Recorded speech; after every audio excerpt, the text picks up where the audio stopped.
Long ago, during his journey across the vast plains and forested lands of ancient India, Gautam Buddha was traveling with a group of devoted disciples. Wherever he went, people gathered, some seeking blessings, others seeking wisdom, and many simply curious about the peaceful monk, whose presence brought serenity wherever he walked. One afternoon, as the sun cast a warm golden glow over a quiet village, Buddha and his disciples stopped to rest under a large banyan tree. Villagers slowly gathered, offering fruits, water, and their folded hands. Among them stood a young man, his clothes simple, his face sincere, but his eyes filled with a restless fire. A fire of confusion, of longing, and of a deep question he could no longer hold inside. He stepped forward, bowed low with respect, and asked softly, yet with urgency, "Lord Buddha, please help me understand something that troubles my heart every single day. In this world, I see people born into wealth and success, enjoying comforts without ever having to struggle. And I see others, good people, who work endlessly from dawn till night, yet remain trapped in poverty and suffering. Why is there such a difference? Why are some people rich and others poor, even when their efforts seem the same?" The Buddha looked at the young man with deep compassion. There was no judgment in his gaze, only calm understanding.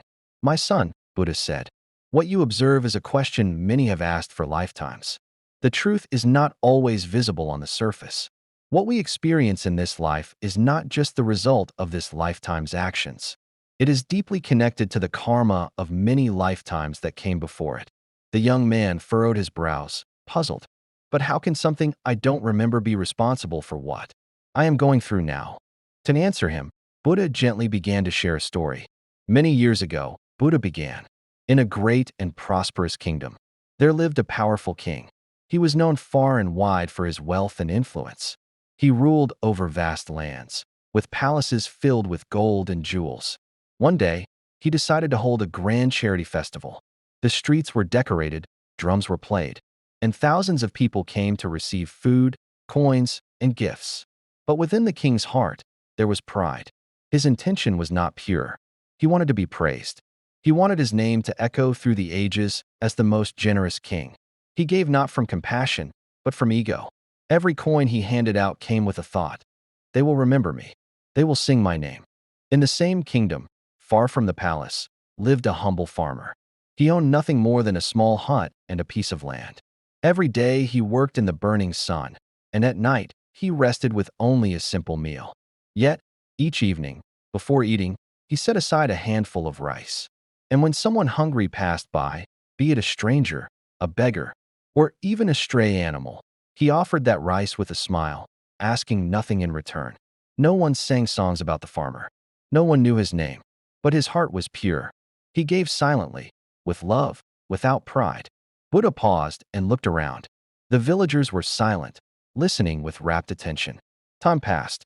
As all do, both the king and the farmer died. And in their next births, something changed. The king, despite his former glory, was born into a poor family, his life filled with struggle and hardship. The farmer, with his small but selfless acts, was reborn into a wealthy merchant's family, blessed with comfort and honor. The young man's eyes widened with wonder. So karma truly follows us, even after death. Buddha nodded gently. Yes, karma is not a punishment or a reward. It is simply the natural law of cause and effect. Just like a seed grows into a tree, every action we take, whether seen or unseen, bears fruit, someday, somewhere. But remember this, Buddha continued, his voice calm but firm. It is not only past karma that shapes your life. Your present actions are just as powerful. If today you live with honesty, with compassion, and with a desire to help others, you are planting seeds that will bloom into a better future, whether in this life or the next. He leaned forward slightly, speaking directly to the young man's heart. Wealth does not come from effort alone. It is not only the work of your hands, but the purity of your intention that matters. When you give, give freely. When you work, work with love. When you speak, speak with kindness. Those who give from the heart are never truly poor, and those who cling to their riches in fear and greed, no matter how wealthy, are often the poorest of all. The young man was quiet.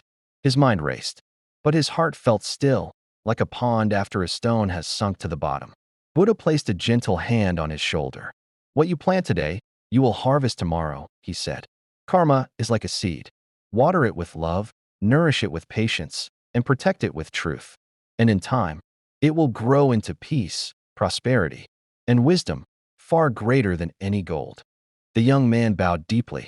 His question had not only been answered, it had been transformed into a path he now knew he wanted to walk. And so, under the shade of that ancient tree, another soul found light, not from the sky, but from within.